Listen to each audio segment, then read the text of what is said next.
고린도전서 6장 12절부터 20절. 모든 것이 내게 가하나 다 유익한 것이 아니요 모든 것이 내게 가하나 내가 무엇이든지 얽매이지 아니하리라. 음식은 배를 위하여 있고 배는 음식을 위하여 있으나 하나님은 이것저것을 다 패하시리라. 몸은 음란을 위하여 있지 않고 오직 주를 위하여 있으며 주는 몸을 위하여 계시느니라. 하나님이 주를 다시 살리셨고 또한 그의 권능으로 우리를 다시 살리시리라. 너희 몸이 그리스도의 지체인 줄을 알지 못하느냐? 내가 그리스도의 지체를 가지고 창녀의 지체를 만들겠느냐? 결코 그럴 수 없느니라. 창녀와 합하는 자는 그와 한 몸인 줄을 알지 못하느냐? 일러스되 둘이 한 육체가 된다 하셨나니 주와 합하는 자는 한 영이니라. 음행을 피하라. 사람이 범하는 죄마다 몸 밖에 있거니와 음행하는 자는 자기 몸의 죄를 범하느니라. 너희 몸은 너희가 하나님께로부터 받은 바 너희 가운데 계신 성령의 전인 줄을 알지 못하느냐? 너희는 너희 자신의 것이 아니라 값으로 산 것이 되었으니 그런즉 너희 몸으로 하나님께 영광을 돌려라. 아멘. 여기에 보면 하나님이 우리를 값으로 사셨다 이렇게 되어 있어요. 그러니까 우리가 값으로 샀으니까 뭐든지 물건을 사면은 물건 산 사람 거잖아요. 그러니까 값으로 샀으니까 주님이 샀다고 그러니까 우리는 주님 것이다, 내 것이 아니다 하는 얘기죠. 그러니까 내 마음대로 할 수 없는 거죠. 내 마음대로 살 수 없는 게 내 몸이에요. 그렇게 사는 게 우리 그리스도인들이고요. 그걸 이제 우리가 전제하고 성경을 우리가 배우는 사람들이고 그리고 예배 드리는 사람들입니다. 그러니까 적어도 예배 드리는 사람들은 내 몸이 내 몸이 아니구나 이것을 깨닫고 살아가는 사람이잖아요. 그것을 우리가 생각하면서 성경을 보면 성경이 이제 그걸 의도적으로 내가 그렇게 살아야지 하고 내 의지를 주님 앞에 보여야 되는데 사람들이 이렇게 가만히 보니까 믿음을 하나님께서 주신다 그러니까 그냥 가만히 이렇게 누워있으면 감이 떨어지는가 보다, 믿음이 떨어지는가 보다 이렇게 생각을 해요. 그런 의미로 이렇게 믿음을 우리가 평가할 수는 없는 것 같아요. 왜 그러냐면 성경에는 이렇게 되어 있어요. 너희가 그 은혜를 인하여 믿음으로 말미암아 구원을 얻었나니 이것이 너희에게서 난 것이 아니요 하나님의 선물이라. 행위에서 난 것이 아니니 이는 누구든지 자랑치 못하게 하려 함이라 이렇게 되어 있어요. 그러니까 은혜로 믿음이 왔고 믿음으로 구원을 받는다 이런 말씀이거든요. 그리고 우리가 가만히 이제 있으면 은혜를 받아서 믿음이 생기고 구원을 받는가 보다 이렇게 생각하는 사람들도 있더라는 얘기죠. 그런데 이 믿음이라고 하는 게요, 명사 믿음이 있고 동사 믿음이 있어요. 그러면 이제 명사 믿음이라는 거는 믿음 그 자체를 얘기하는 거죠. 이름이잖아요. 이름. 그런데 그 이름이 움직이려면 동사가 돼야 되는 거거든요. 그래서 이게 동사라는 움직이는 믿음이 있어야 된다는 얘기인데요. 그래서 믿음이 행함이 없이는 거짓 믿음이고 죽은 믿음이다 라고 하는 그 자체가 죽은 것이다 라고 하는 것이 야고보서 2장에 말씀하는 거거든요. 그러니까 믿음이 있다고 우리가 하는데 그 믿음이라고 하는 건 하나님이 우리에게 주신 믿음이 분명히 있어요.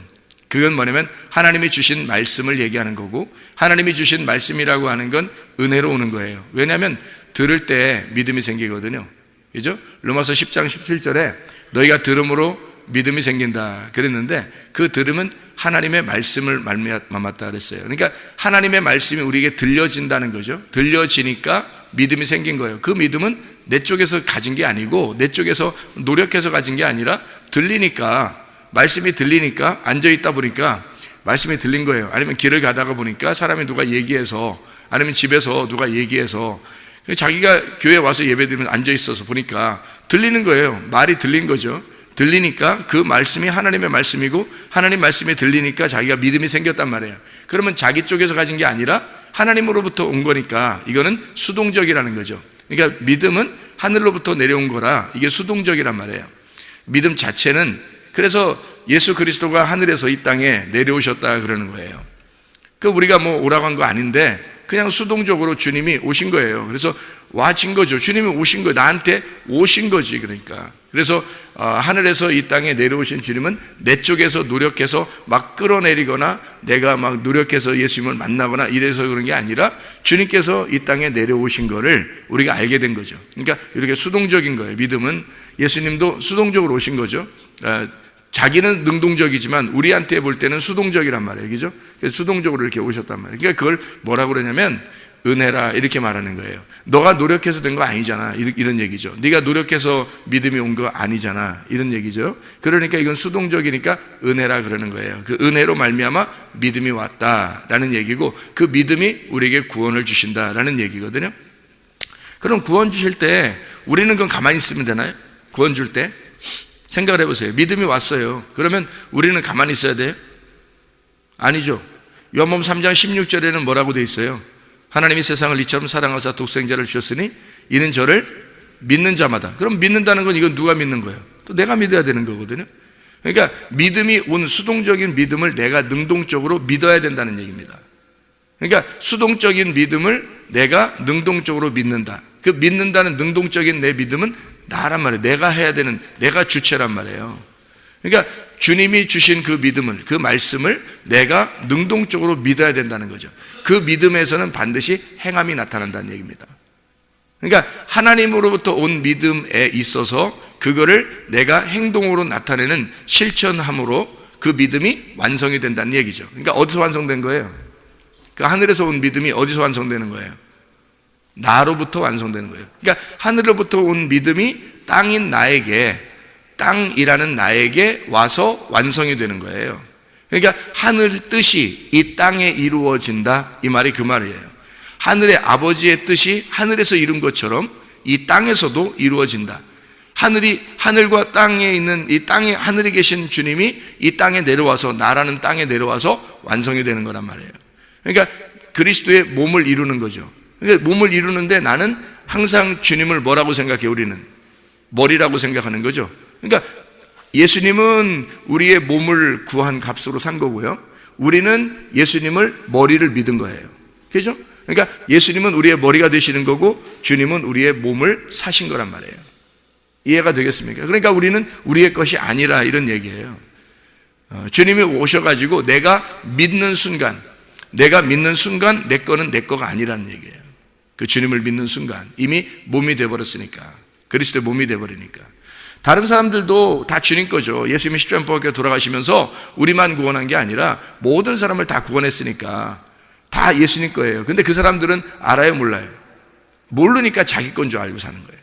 근데 교회 다니는 사람들도 자기 건 줄 알아요, 하나님 건 줄 알아요? 교회 다니는 사람들도 자기 건 줄 알고 살아요. 그게 자기 마음대로 산단 말이에요. 그러면 예수님 안 믿는 사람이나 교회 다니면서 자기 거라고 생각하고 사는 사람이나 다 똑같다는 얘기죠. 그건 믿음이 아니란 얘기죠. 그거는 네가 믿은 게 아니라는 거죠.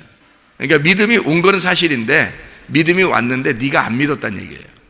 그럼 네가 안 믿은 거나 밖에 사람들이, 세상 사람들이 안 믿은 거나 똑같잖아요. 그러니까 진짜 믿었다면 행함이 나타나는 거고, 네 속에 그리스도의 믿음이 완성이 돼야 된다. 그게 행함이라는 얘기입니다. 그게. 그러니까 이것은 꾸준하게 내가 죽을 때까지 이루어 끝까지 인내하고 견디어서 이것을 이기는 자가 돼야 된다는 거죠. 나 자신으로부터 이것을, 이 믿음을 지켜서 이걸 끝까지 이겨내는 거, 이거를 믿음이라 그러는 거예요. 이게. 그러니까 믿음이 왔고 우리는 그 믿음을 살아간다. 그러니까 여기서 보니까 고린도전서 6장에 12절부터 20절까지 말씀에 값으로 우리 주님이 사셨다, 내 거 아니다, 이런 말 아시겠죠? 왜냐하면 믿음이 와서 나를 산 거예요. 어떻게 사냐면 자기 목숨으로 산 거예요. 자기 생명으로. 그러니까 내 거 아니란 얘기예요. 그래서 여기에 이제 몸이 나오는데, 그러니까 몸은 음란을 위하여 있지 않다 이랬어요. 몸이 나오고 지체가 나와요. 여기서 지체, 그리스도의 지체, 너희 몸이 그리스도의 지체인 것을 알지 못하느냐, 이런 얘기예요. 몸이 그리스도. 그러니까 몸이라고 하는 게 여기서 그리스도의 몸이라고 얘기하는데, 이게 몸이 소마입니다. 이 소마라고 하는 건 성경에서 소마라고 쓸 때는 대부분 다 성전 혹은 그리스도의 몸, 이걸 설명할 때 소마라고 이렇게 써요. 그리고 지체라고 하는 건 멜로스라고 그러는데, 이게 부분입니다. 한 부분이 되었다, 그리스도의 한 부분이 되었다, 이런 의미고요. 그 지체, 몸의 사지죠. 이렇게 사지, 몸의 지체죠. 부분입니다. 그런 것이 되었다, 이런 얘기예요. 뗄래야 뗄 수 없죠, 여러분. 바늘로 손가락 하나만 찔러도 얼마나 아픕니까? 그렇죠? 몸의 지체가 작은 거라고 할지라도 굉장히 이게 다 연결되어 있기 때문에, 유기체로 연결되어 있기 때문에 다 이게 속이나 겉에나 다 연결되어 있어 하나예요. 그러니까 몸이라고 하는 건, 그리스도의 몸이라고 할 때 그건 우리가 그리스도하고 연결되었다 이런 말이에요. 하나로 연결되었다. 여기에 이제 너희가 그리스도의 지체인데 어떻게 창녀하고 합하여 하나가 되겠느냐 이렇게 되어 있어요. 그러니까 창녀와 합하는 자는 그와 하나다 이렇게 되어 있거든요. 그리고 그 둘이 한 육체가 된다 이렇게 되어 있어요. 육체라고 하는 게 이게 어디 나오는 얘기냐면 둘이 한 육체가 된다는 말이 어디 나오냐면 창세기에 나오는 거죠. 아담과 하와에게 하나님께서 너희들은 둘이 아니라 하나의 육체가 될지라 이렇게 얘기할 때 그 육체라고 하는 게 창세기의 히브리어는 뭐라고 되어 있냐면 바사르라고 되어 있어요. 이 바사르라고 하는 이 단어는 두 가지의 의미를 가지고 있다고 했습니다. 어떤 의미를 가지고 있냐면 하나는 육체를 말하고 우리의 그 죄된 육체. 성경의 나라는 사르크스는요, 이 바사르라고 하는 사르크스, 헬라어는 사르크스인데 이 바사르라고 하는 이 단어는 히브리어 단어는 어떤 의미를 갖고 있냐면요, 영적인 의미입니다. 이 성경에서 이제 너희가 육체가 된다 이렇게 하는, 또 뭐 너희가 육체대로 살면 안 된다 뭐 이런 얘기들이 막 나오거든요. 그러니까 뭐 육체에 이른 현저하니 뭐 너희가 음란과 이런 도적질과 이런 얘기들이 막 나오잖아요. 이게 갈라디아서 5장 19절부터 21절까지 말씀인데 그 육체라는 말이 나오고 갈라디아서 5장 22절 23절의 말씀에 보면 성령의 열매가 나와요. 그러니까 갈라디아서 5장 19절부터 21절에 육체의 열매가 나오고 그 다음에 22절 23절에 성령의 열매가 나온단 말이에요. 이 두 개가 둘 다 영적인 얘기예요. 이게 우리 몸을 얘기하는 게 아닙니다. 그러니까 우리 몸을 얘기하는 게 아니고 육체라고 성경을 쓸 때는 다 이게 영적인 얘기예요. 그러니까 영적인 얘기인데 어떤 영적인 얘기냐면 육체라고 할 때는 죄된 우리의 몸으로 죄를 지을 때를 말할 때 육체라고 그러는 거예요. 성경에서 말하는 육체는 이 몸을 가지고 죄를 짓게 되면 육체라 그래요. 그러니까 영적인 얘기죠. 죄는 영적 보이지 않는 거잖아요. 영적인 얘기인데 그런 죄성을 가진 것을 육체라 그러고요. 이 몸 자체를 소마라 그럽니다. 이 몸 자체는. 그러니까 이거를 이제 이 몸 자체가 그리스도의 몸이다. 그러니까 너희 몸은 거룩하다라고 할 때 그 몸이 거룩하다. 너희의 영과 혼과 몸이 흠없이 보존되기를 원한다. 데살로니가전서 5장 23절에 말씀하는 거거든요. 거기 영과 혼과 몸이 흠없이 보존되기를 원한다 할 때 그 몸은 소마예요. 육체가 아닙니다. 육체라고 쓰면 안 되는 거예요, 거기서. 왜냐하면 몸이라고 하는 건 대부분이 고린도전서 3장이나 고린도전서 6장에 다 몸이라고 써서 그리스도의 몸, 성전된 몸, 성령의 전인 너희의 몸은 성령의 전이다 라고 할 때 그 몸은 다 소마로 씁니다. 왜냐하면 그리스도와 연결된 사람은 몸이 이제 거룩해진 거예요. 그런데 그리스도와 연결되지 않은 사람은 육체대로 살죠. 육체라고 하는 건 사르크스를 얘기하고 그것은 다 죄성을 말하는 겁니다. 그러니까 영적인 죄를 짓는 것을 말할 때 사르크스라고 얘기하는 거예요. 그래서 예수님이 말씀이 육체를 입고 오셨다 그런 말 있죠. 요한복음 1장 14절 예수님이 말씀이 육신을 입고 오셨음에 이런 얘기했죠. 그 육신을 입고 왔다는 말은 사르크스예요. 왜냐하면 예수님이 뭐를 입고 와야 되는 거야? 예수님 자체는 말씀이 하나님의 거룩한 말씀이죠. 하나님이죠. 그분이 뭘 입고 와야 돼요? 죄성을 입고 와야 된단 말이에요. 그래서 죄인의 모습으로 와야 되기 때문에 말씀이 육체를 입고 오셨다라고 얘기한 거예요. 그래서 십자가에 못 박혀 죽는 것이 그의 목표입니다. 왜냐하면 죽어야 육체가 끝나니까, 그래야 말씀만 남으니까. 이해가 되겠어요? 그렇게 해서 성경에 모두 다 육체와 몸을 다 구분해 놨습니다. 성경이에요. 그러니까 우리가 그걸 알고 성경을 봐야지. 여기서 말하는 창기와 너희가 하나가 되면 둘이 한 육체가 된다 이런 얘기야. 이게 창세기에 나오는 육체를 얘기하는 거거든요. 이게 바사르입니다. 아담과 하와가 부모를 떠나 한 육체가 되었다라고 얘기하는 것은 이 둘이 육체라고 하는 것은 죄성이 해결되지 못했을 때는 죄인들이다라는 얘기예요. 너희가 죄인들이다, 땅적 존재다 이 말이에요. 하늘적 존재가 아니고 땅적 존재다라는 걸 설명하기 위해서 너희가 한 육체가 되어라, 한 땅이 되어라, 한 육체, 한 죄성이 되어라 그 말이에요. 이 말이. 그런데 이게 바사르라는 이 단어가 또 하나의 의미를 가지고 있는데 이게 복음이라는 의미입니다. 복음.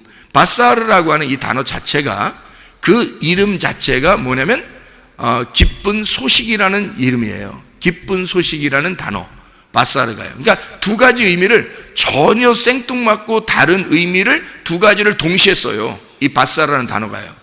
그러니까 희한하죠, 그죠? 그러니까 바사르가 우리가 죄를 질 때는 육체가 되는 거고요, 그리스도를 만나면 복음이 되는 것입니다. 이게 그래서 그리스도를 만난 사람은 복음이 되니까 몸이 어떻게 육체의 삶대로 살지 않고 그리스도의 몸으로 살게 되는 거예요. 거룩한 복음으로 살게 되어 있다, 이 말입니다.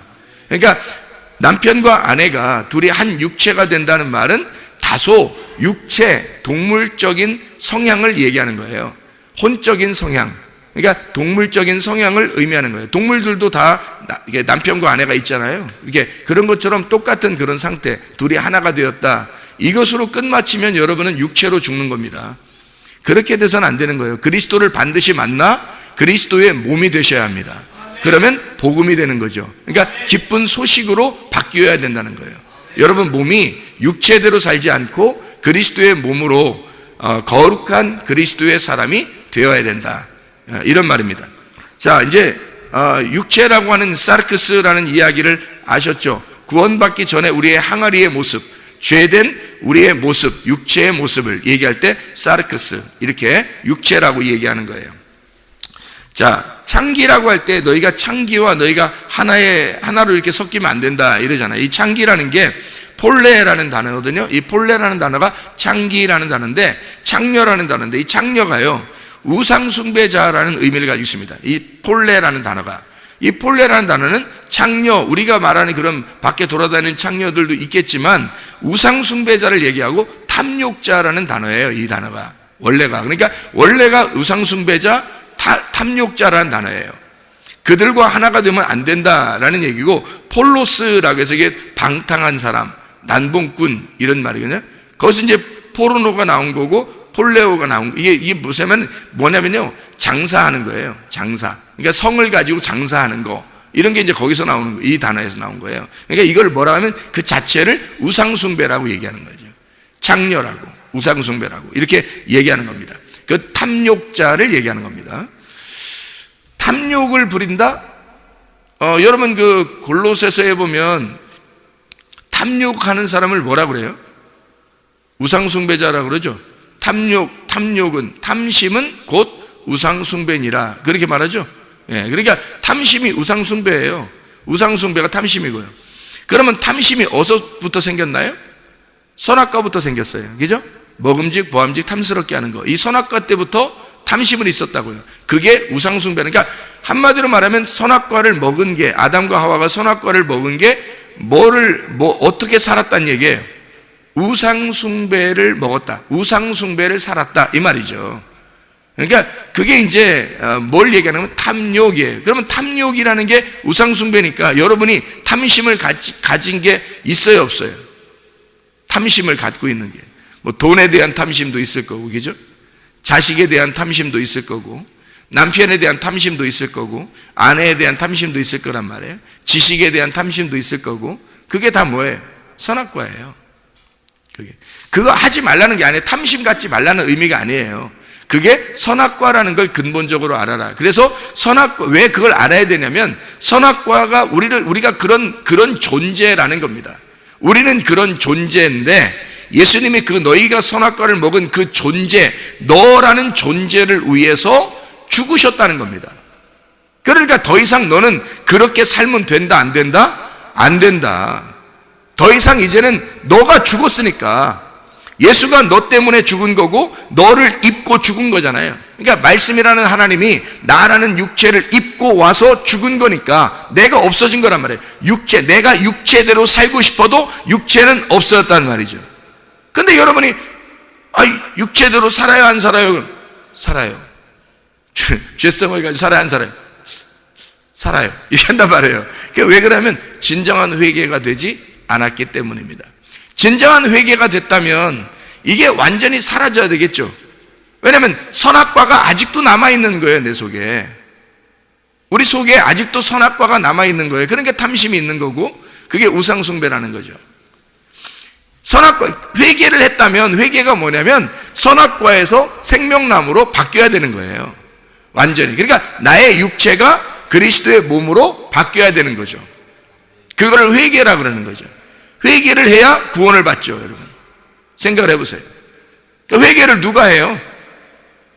또 누가 그러대. 회개도 하나님이 시켜주셔야 한다고 또 그런 얘기 하는데, 아니 그러면 뭐 믿지도 말고 회개하지도 말고 아무것도 하지도 말게? 그렇게 따지면 생각해요. 기도도 하지 말고 헌금도 내지 말고 뭐 성경도 읽지 말고 믿음도 그냥 다 주는 거니까 믿지도 말고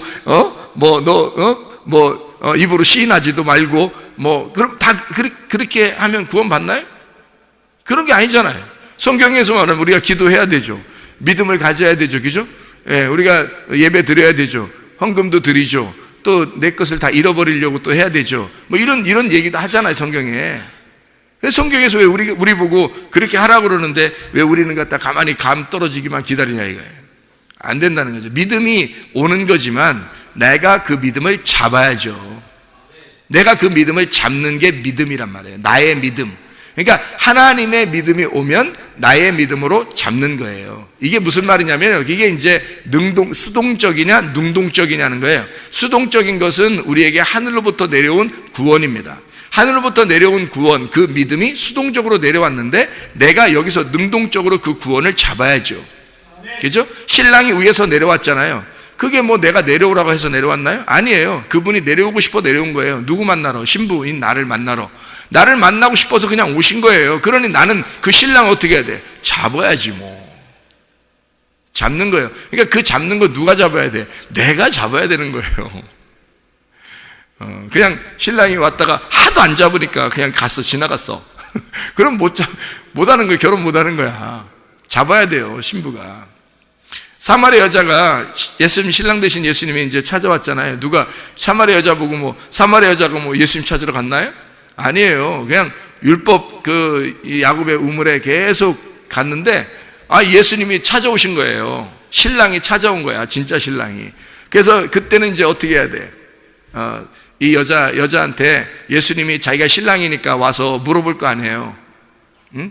야, 너 남편 있냐? 남편 좀 데려와 봐라. 이러잖아요. 왜 물어봐야지 남편 있다는데 자기가 남편 될 수는 없는 거 아니에요.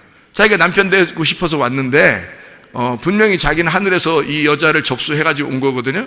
이제 알고서 온 건데, 근데 이 여자한테 남편 있냐 물어봐야죠. 그래서 남편 없다 그러면 이제 자기가 남편 된다 하는 거고, 만약에 이 여자가 남편 있다 그러면 어떡할까요? 예수님이 그럼 가야지 어떻게 해? 자기 남편 있다는데. 자기 남편 있다는데 예수님이 그냥 지나가야지 어떻게 해 그걸. 그 여자 그러면 어떻게 하라는 거예요? 남편이 있는 여자를 어떻게 하겠다는 거예요? 우물가에서 생각해 보세요. 큰일 나는 겁니다. 잠언서에도 그러잖아요. 남편이 가만히 있지 않는다고. 에? 그럼 말도 걸으면 안 되는 거예요. 그렇게 하면 안 되는 거예요. 그런데 예수님이 물어보잖아요. 너 남편 있냐? 없어요. 그래요. 여자가 끼가 있어서 그래? 끼 발동한 거예요? 여자가? 원래 끼가 있었으니까 여러 명 남편을 가로치워 버렸으니까 요번에도 그거 하나 가로치우는 건 어렵지 않다. 그래서 없어요. 이렇게 얘기한 건가요? 끼가 발동돼서? 아니에요. 자기에게는 그 씨를 줄 남편이 없었다는 얘기입니다. 자기에게는 진짜 남편이 없어요. 내가 이제까지 이 땅에서 구했던 이 율법은 내 남편이 아니었습니다 라고 그가 고백한 거예요. 다시 말하면 이 여자가 이렇게 고백하는 것은 지금 누굴 잡고 싶다는 얘기야? 예수님 잡고 싶다는 얘기예요. 당신이 씨를 줄 남편이라면 내가 당신을 잡겠습니다 이거죠. 당신이 내게 온 수동적으로 온 믿음이니까 내가 능동적으로 믿음으로 당신을 잡아야 될 테니까 내 남편이 없어야 잡죠. 내 남편이 없다고 고백해야 잡죠. 생각을 해보세요. 내 남편이 있다고 하면서 어떻게 잡아요? 그 여자 이상한 사람이지. 그렇잖아요. 상식적으로 안 맞는다고요. 그렇게 하면 남편이 없다고 해야 잡는 거죠. 그 남편이 없다고 했으니까 잡으려고 한 거죠. 그러니까 예수님이 딱 그거 알고서 그래 옳도다 그러잖아요. 네가 남편 없다고 하는 말이 옳도다. 땅에 있는 남편은 남편이 아니야 그런 말씀하죠. 그러면서 하늘에 계신 남편이 내가 너에게 왔다. 내가 알고 온 거야. 너 남편 없는 거 알고 내가 온 거야 라고 예수님이 남편 되시는 거예요. 그러니까 이게 주님이 수동적으로 오신 거를 우리는 능동적으로 그분을 붙잡아야 된다. 이걸 뭐라면 나의 믿음이라, 나의 행동이라 그렇게 말하는 거죠. 주님이 오신 그 믿음이 올 때, 그분이 안 왔는데 그냥 무조건 내가 믿어요? 예수님이 안 왔는데 그냥 무조건 내가 믿냐고.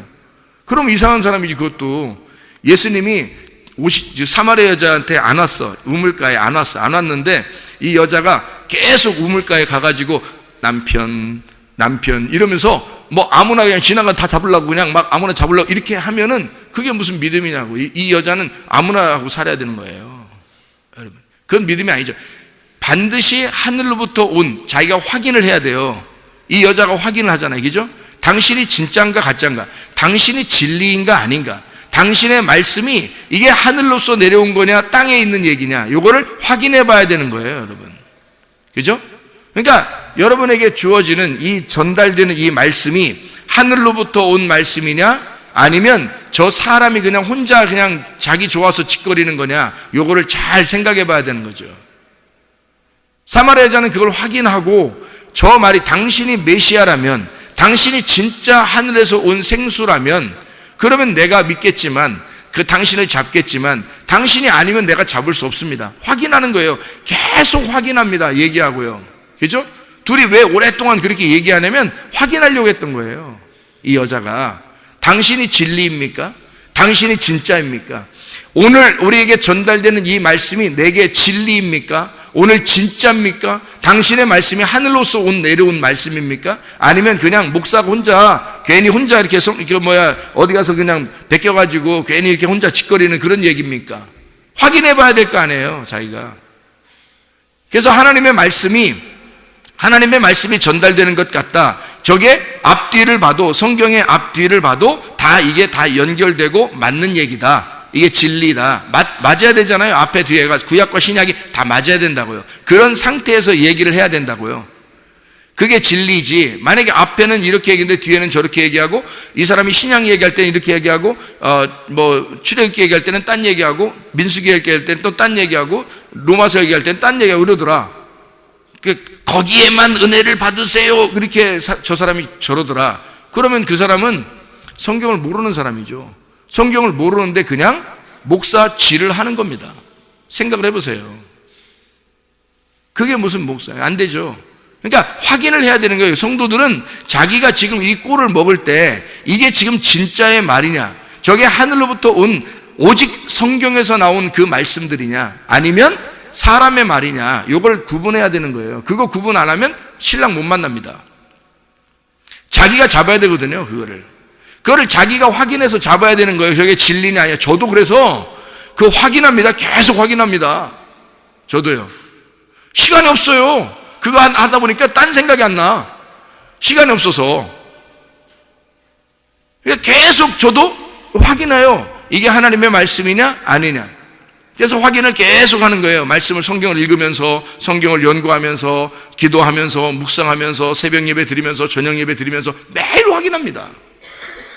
하나님의 말씀을 증거하려고, 하나님의 말씀을 전달하려고, 하나님의 말씀을 내가 받으려고 계속 연구한다고요. 왜냐하면 이게 그렇지 않으면 나도 죽으니까, 나도 그 양식을 먹고 살아야 될 사람이고, 나도 그 신랑 만나 살아야 되는데 내가 붙잡는 것이 잘못 붙잡았으면, 내가 붙잡은 게 썩은 동아줄이면 끝나는 거 아니에요. 내가 붙잡은 게 금동아줄이 돼야지. 그래야 진짜 신랑 만나 총 가는 거 아닙니까? 진리를 확인하셔야 돼요, 여러분이. 전달되는 그 말씀이 아무거나 다 하면 그게 아니라 진짜 저게 하나님의 말씀이냐, 그걸 구분하셔야 된다고요, 여러분은. 이 시대는 마지막 때라 아주 호시탐탐 그 이리 때가, 사자가 막 우리를 삼킬 자를 찾는다고요. 그게 뭐냐고. 이게 사자가 뭐예요? 그게 용이 뭐예요? 옛 뱀이 뭐예요? 그게 다 사탄 마귀예요. 여러분 삼키려고, 여러분 양들을 삼키려고 막 그냥, 사자가 뭐예요? 사자가 양 잡아먹으려고 하는 거 아니에요? 이리가 양 잡아먹으려고 하는 게, 성경의 사자와 이리가 그게 누구겠어요? 말씀 증거하는 자들이에요. 말씀 증거하는 자들. 잘 생각하셔야 돼. 잘못하면 잡혀먹혀. 잘 생각하셔야 돼. 하나님 말씀이 진리인가를, 또 진리만 전달되고 진리만 들을 수 있어야죠. 다른 것들을 우리가 들어서는 안 됩니다. 예수가 왔다고 해서 그게 믿음인데, 그거를 이 사람이 그냥 호락호락하게 사마리아 여자가 그냥 예수 신랑을 그냥 덥석 물은 게 아니에요. 확인하고 또 확인하고 또 확인해서 진짜 당신이 메시아입니까? 라고 마지막까지 확인하잖아요. 그래서 예수가 내가 마지막까지 계속 대답하기를 내가 메시아다, 내가 그리스도다, 그리스도가 오면 예배도 가르쳐 줄 건데요 라고 그러니까 예수님이 내가 그리스도야. 예배는 이제 네가 생각했던 예배는 이런 거였잖아. 이 산에서도 예배드리고 저 산에도 예배드리고, 그거 예루살렘에 가서 유대인들은 예배드리고 자기들은 이쪽에서 예배드리는데요 라고 얘기하니까 예수님이 야, 진짜 메시아가 오면 그런 예배가 아니야. 영의 예배를 드리게 돼 있어. 진리의 예배를 드리게 돼 있어. 네 속에 영과 진리가 같이 들어가서 네가 예배가 되는 거야. 이제는 진짜 얘기를 막 해주는 거예요. 그러니까 옳다, 자기가 이제까지 기다리던 예배가 이거였는데 그 말씀을 하시는 거란 말이에요. 야, 이 진짜구나. 이분이 메시아였구나. 이분이 그리스도가 오면 예배를 가르쳐 준다고 했는데 이분이 예배를 가르쳐 주는구나. 아, 진짜 예배, 그리스도의 몸이라는, 아니 사마리아 여자가요 그리스도의 몸이 돼버린 거예요. 그날 예수님이 머리가 되고 자기가 몸이 돼버린 거예요. 그러니까 둘이 떨어질래야 떨어질 수가 없죠.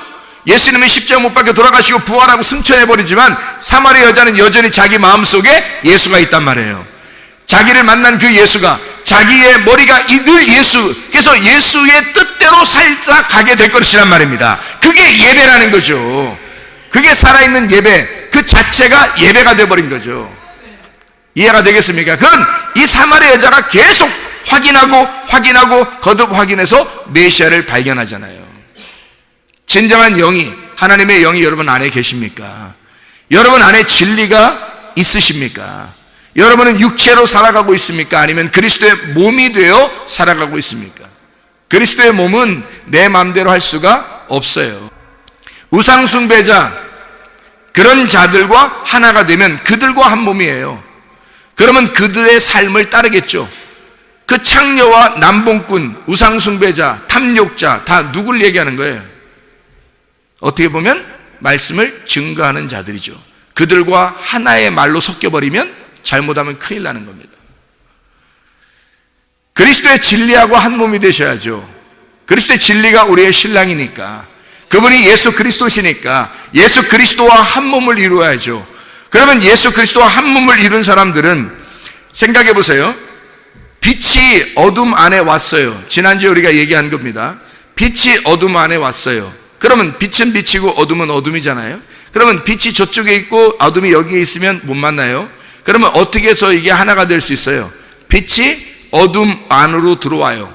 빛이 어둠 안으로 들어와. 그러면 내 안에 들어오는 거죠, 그죠? 내 안에 들어왔어요. 그럼 내 안에 여기 말씀이 들어왔다고 해요. 그러면 이게 어둠이라는 것이 빛을 감싸고 있단 말이에요. 그러면 이 예수님이 그렇게 내 안에 들어오신 이유가 있어요. 자, 말씀이 육체를 입고서, 육체라는 옷을 입고 이 땅에 오신 이유가 있어요. 뭘까요?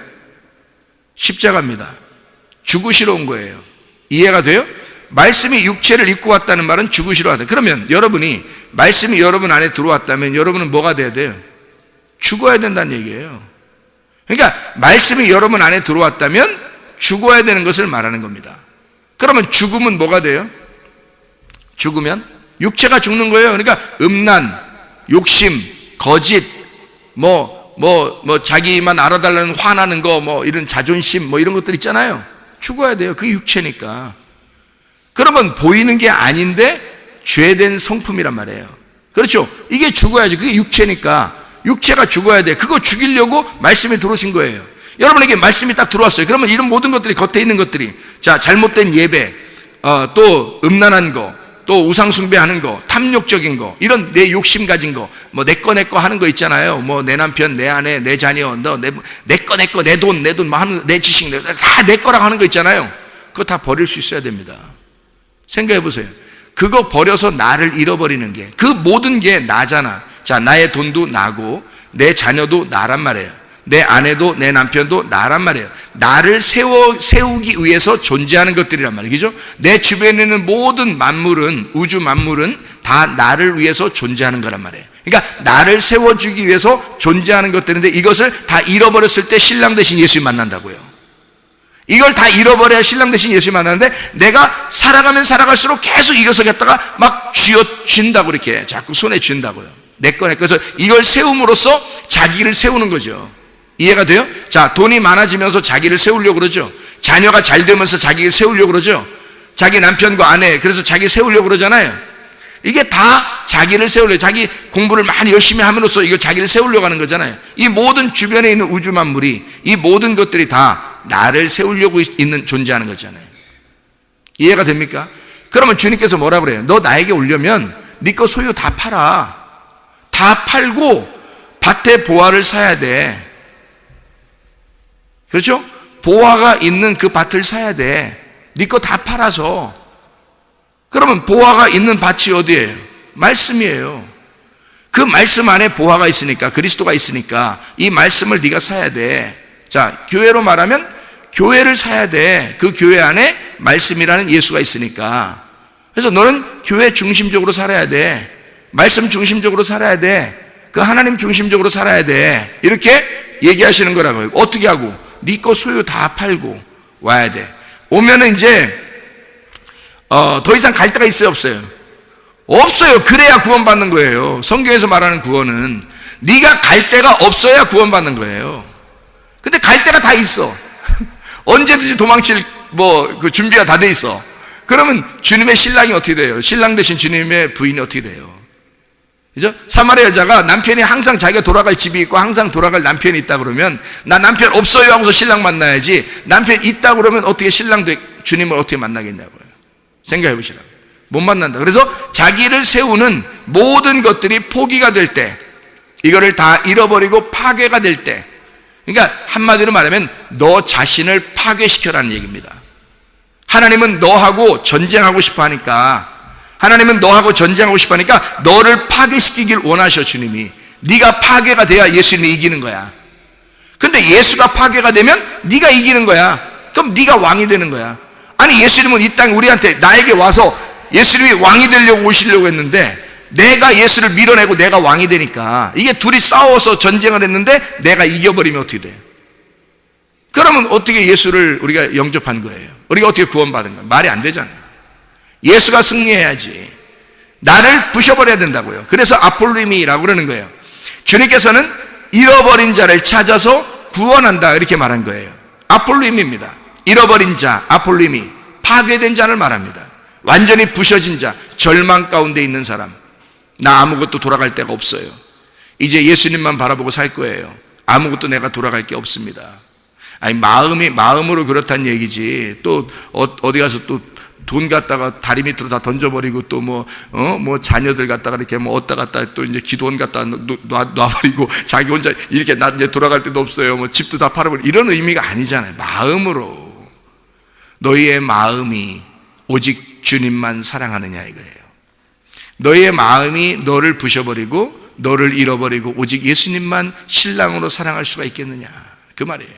그게 회개죠. 그게 진정한 회개. 그래서 누가복음 19장 10절에 잃어버린 자를 찾아 구원하려 함이라, 주님께서 오셔서. 자, 회개한 사람 어떻게 해요? 육체가 파괴가 되고 그리고 그리스도의 몸으로 사는 사람이 되었다. 이해가 되죠? 그게 진짜 그리스도인입니다. 그리스도의 몸이 되었다 그러면 어디 중심으로 살까요? 교회 중심으로 살 거예요. 그죠? 말씀 중심으로 살 거예요. 하나님 중심으로 살 거예요. 그 사람은 자기가 더 이상 돌아갈 데가 없다고 마음으로 이미 결정하고 주님을 사랑하는 사람이니까, 그 신랑 대신 예수님 만난 거니까. 이해가 되겠어요? 무슨 말인가? 예. 교회가 부흥하려고 또는 사람들 끌어모아서 맨날 교회에서 먹고 자고 살게 하려고, 그런 의미가 아니에요. 그건 이상한 교회나 그런 거 하는 거죠. 그런 거 아니라 마음으로 네가 정말로 주님 사랑하느냐, 신랑 대신 예수님 한 분으로 만족하느냐. 그래서 마태복음 13장 44절에 자기의 모든 소유를 팔아 밭에 보화를 발견한 사람이 그 밭을 사느니라, 이렇게 된 거예요. 자기의 모든 것을 팔아서 그 밭을 사는, 더 이상 돌아갈 데가 없도록 만들려고 한 거죠. 그래서 예수 그리스도가 빛이신데 어둠 안에 들어왔어요. 들어왔으면 나라는 어둠이 싸고 있는데 이 어둠 안에 들어와서 먼저 죽는 겁니다. 죽으면 이분이 뭐가 육체가 죽는 거죠. 육체가 죽으니까 내가 죽는 거예요. 그러면 이제 빛하고 이제 나하고 이제 이렇게 되죠. 그죠? 그러면 이게 내가 죽었으니까 빛이 이렇게 되잖아요. 그러면 이제 내가 어디로 들어가요? 내가 빛 안으로 들어간단 말이에요. 그러니까 빛이 처음에 순서는 빛이 어둠 안에 들어와서 죽는 거예요. 어둠이 빛 안으로 다시 들어가는 거죠. 그러면 빛만 남겠죠. 빛. 그래서 예수님이 뭐라 그러면 너희는 세상의 빛이 되었다 이렇게 말하는 거예요. 너희는 세상의 빛이 되었다. 그러면 예수님 빛이라는 빛인가요 우리가? 아니에요. 너희들은 여전히 어둠이고 땅이야. 너희들은 여전히 어둠이고 땅인데 내 빛 안에 들어왔다. 내가 너를 덮었다 이 말이에요. 내가 너를 덮어주었다. 너는 아직도 어둠이고 아직도 이 땅에 사는 동안에는 어둠이고 밤인데 아침이 밝았다 이 말이에요. 너라는 어둠을, 너라는 저녁을 내가 덮어줄게. 그래서 아침이 왔단 말이에요. 저녁인 나에게, 그러니까 저녁인 나에게 빛이라는 분이 저녁인 나에게 먼저 들어왔어요. 그래서 밤으로, 어둠으로, 죄인으로 와서 죽으셨다고. 이해가 돼요? 그리고 난 다음에 아침이 되셨다고요. 그리고 우리는 그 밤이 아침 안으로 들어가 버렸다고. 이해가 되죠? 그래서 어둠이 빛 안으로 들어갔어요. 그래서 더 이상 이제 우리는 어둠으로 살 수가 없어요. 다른 사람들에게 빛으로 살아야 되는 거예요. 왜? 우리는 빛의 옷을 입었으니까. 이게 로마서 13장 12, 14절이에요. 빛의 갑옷 그리스도. 빛의 갑옷 그리스도. 빛의 갑옷을 너희가 입는다. 이게 우리가 어둠이었기 때문에 더 이상 어둠을 입고 살 수 없어요. 이제 어둠은 죽었으니까. 저녁은 다 죽었고 아침이 왔단 말은 저녁이 죽었다는 얘기예요. 그래서 아침이 왔기 때문에 우리는 더 이상 어둠으로 살 수가 없어요. 그래서 완전히 빛으로 돌아가서 빛이 우리에게서부터 비치게 된다. 빛의 갑옷을 입었다. 빛의 옷을 입고 살아가게 되었다. 이 말입니다. 여러분 그게 그리스도인이고 그리스도의 몸을 입은 사람이에요. 왜? 주님은 우리를 위해서 오셔서 죽으셔서 나라는 것을 값으로 샀으니까. 자기 목숨이라는 값으로 우리를 샀어요. 그러니까 주님이 말하기를 내가 죽을 테니까 너희들은 반드시 내 안에 들어와서 살아라. 내가 너로 죽을 테니까 너라는 어둠이 내 빛 안으로 들어와서 빛으로 살았으면 좋겠다. 이게 주님의 마음이라는 거죠. 그 하나됨, 주님 안에서의 하나됨. 너희가 창기와 함께 한 몸이 되어 한 육체가 되었다. 빛이 어둠이 되었다. 말씀이 육체를 입고 와서 이 땅에 오서 생기가 흙 안에 들어가 흙을 입고 살게 되었다. 이 모든 게 다 뭘 얘기하는 거예요? 밤을 얘기하는 거예요. 어둠을 얘기하는 거라고. 그러니까 여기서 창기와 한 몸 된 것을 알지 못하느냐 할 때 그 말은 뭐예요? 창기와 한 몸 된 것을 알지 못하느냐. 고린도전서 6장에 지금 12절부터 20절까지 말씀에 자 창기와 하나가 되면 그러면 한 육체가 된다. 이게 누구를 얘기하는 거예요? 그러니까 누굴 얘기하는 거예요? 여러분 중에서 밖에 나가서 조심하세요 이런 얘기예요 이게? 밖에 나가서 괜히 뭐 눈 찡긋찡긋하고 그런 여자들 조심하시고 지나갈 때 그러세요. 남자들한테 그 얘기하는 거예요? 그러면 남자들한테 얘기하는 거면 여자한테는 필요 없겠네 이 말은? 그런 말이에요? 아니란 말이에요. 이 창기라는 게 바로 나를 얘기하는 거예요. 창기가 나라고요. 나라는 죄인, 어둠, 밤, 나라고요. 그 창기와 누가 합했어요? 그리스도가 합해서 왔다고. 그러니까 그리스도가 내 안에 들어왔다고요. 그 얘기를 하는 거라고요. 그래서 한 몸이 되었지 않느냐. 무슨 말인지 알겠어요? 그러니까 예수가 창기와 함께 한 몸이 되어 한 육체가 되었다. 그 말을 얘기하는 거예요. 아침이 저녁 안으로 들어왔다. 이 말이고요. 이해가 되겠죠? 그래서 말씀이 육체를 입고 오셨다. 요한복음 1장 14절의 말씀입니다. 자, 이래서 어떻게 됐어요? 죽으셨죠. 그러니까 창기와 한 몸 된 몸은 어떻게 했어요? 다 죽어버린 거란 말이에요. 이해가 되겠어요? 그러니 창기라는 게 이제 있어요, 없어요? 없어요. 그 창기가 나거든. 그 창녀가 난데 그 창녀와 함께 한 몸이 돼서 창녀의 몸을 십자가에 매달았단 말이에요. 그래서 죽으셨다고. 이해가 돼요? 그러니까 이제는 어떻게? 뭐만 남았어요? 말씀이신 빛만 남았다고요. 그러니까 우리는 그 안에 들어가셔야 돼. 그죠? 그래서 이제는 창기였던 내가, 어둠인 내가 예수와 합하여 부활의 예수와 한 몸이 되셨다는 얘기고, 그 안에 들어가 어둠이 빛을 입었다 하는 얘기고요. 육체가 죽고 그리스도의 몸이 되었다 이 말이에요. 그래서 부활의 주님과 한 영이 되었다 하는 얘기입니다. 부활의 주님과 한 영이 되었다. 이러면 하나가 된 거죠. 그래서 고린도전서 7장 4절 말씀에, 여기 우리 고린도 6장을 오늘 봤잖아요. 7장 4절 말씀에 이런 말씀이 있습니다. 아내는 자기 몸을 주장하지 못하고 오직 그 남편이 하며, 남편도 그와 같이 자기 몸을 주장하지 못하고 오직 그 아내가 하나니, 이렇게 돼 있어요. 결혼해가지고 몇 년 지나면 둘이요, 관계가 좀 서먹서먹해져요, 안 해요? 사람들이 그런, 우리 교회 말고, 우리 교회 다니시는 분들은 더 점점 좋다고 그러는 사람들도 많아요. 그런데, 그렇지 않은 사람, 보통 이제 결혼하고 나면은 대부분이 어때요? 이 남편과 아내가 좀 이렇게 소원해졌다. 소원해졌다는 말이 소원을 빈다는 얘기예요. 뭐예요? 하여튼, 뭘 원한다는 얘기예요. 소원해졌다. 이 말이 뭐예요? 이렇게 관심 별로 없어졌다. 이런 얘기 안 해요. 그러다 보면 멀어지는 거죠, 뭘. 그죠? 말도 별로 안 하고. 그죠? 각자 생활하고. 그리고 어떤 사람도 각자 잠자고. 예, 각방 쓰고. 또 어떤 사람은 그러니까 얘기도 잘 안 해주고 이러니까 이게 다 어떻게 돼요? 멀어지는 거란 말이에요. 근데 성경에서는 규칙을 이렇게 정해놨다고요. 뭐라고 정해? 그러니까 너희들이 소원해지지 않는 그런 방법이 있다. 이게 어떤 방법이냐면, 아내는 자기 몸을 주장하지 못하고 남편이 하고, 그리고 남편도 그와 같이 자기 몸을 주장하지 못하고 오직 그 아내가 하나니, 이렇게 돼 있어요. 근데 어떻게 되는 거냐면요, 아내가 먼저 졸려요. 잠자고 싶어요. 아우, 졸려, 왜 이렇게 졸려. 그럼 남편 보고, 남편이 지금 할 일이 엄청 많아요. 그럼 아내가, 지금 장난해요? 성경 고린도전서 7장 4절에 뭐라고 돼 있어요? 그러면서 빨리 불 끄고 와요. 그러면은 남편이 어떻게 해요? 나 좀만 더 하고, 이렇게 하면 어떻게 돼요? 이게 성경대로 안 이루어지는 거죠. 성경대로 안 되는 거예요. 그러면 어떻게 해야 돼요? 이 사람들은 빨리 알겠습니다, 마나님 알겠습니다 하고 빨리 들어가야 되겠죠. 그죠? 이게 성경대로 이루는 거거든요. 그리고 또 남편은 어떻게 해요? 남편이 이제 아내가 설거지도 하고 청소도 하고 이렇게 하고 그러면서 시간이 없다고 그래. 그러니까 남편이 허허, 고린도전서 7장 4절 이렇게 얘기한단 말이에요. 확성기 가지고 고린도서 7장 4절 이렇게 얘기하면 그럼 꼼짝 못하죠. 왜냐면 남편이 그렇게 얘기하니까 아내는 어떻게 들어와야 되겠죠. 불 끄고 들어와야 됩니다. 자기가 할 일이 지금 너무 많은데 산적해 있는데 안 되는 거예요. 남편이 오라 그럼 오는 거예요. 왜? 자기 게 아니에요. 자기 게 아니죠. 몸이 자기 게 아니라니까. 몸이 자기 게 아니려고 결혼하는 거예요. 몰랐어요?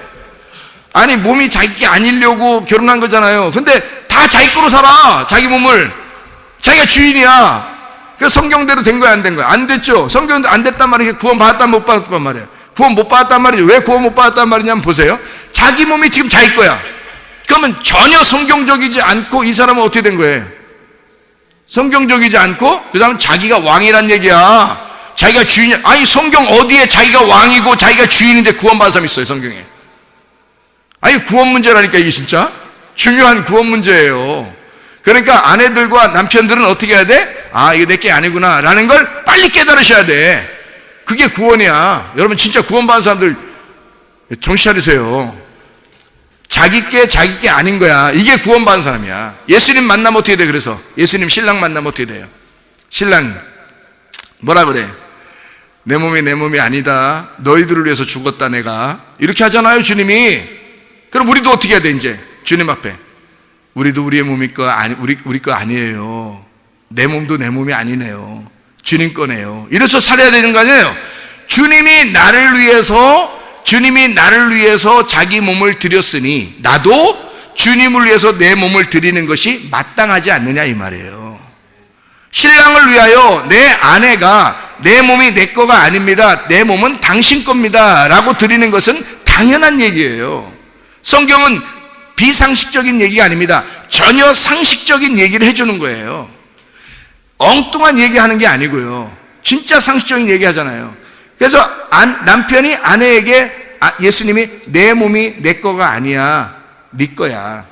그래서 내가 죽을 테니 너는 살았으면 좋겠다. 이렇게 얘기하는 게 주님의 마음이고요. 남편이 그렇게 살아야 돼요. 그래서 에베소 5장에는 뭐라고 그래요? 남편은 아내를 사랑하며, 이렇게 돼 있죠. 아내는 남편을 순종하라, 이렇게 돼 있죠. 왜 그래? 사랑한다는 말이 뭐예요? 이게 죽으란 얘기예요. 남편이 아내를 위해서 죽는다, 그게 사랑이에요.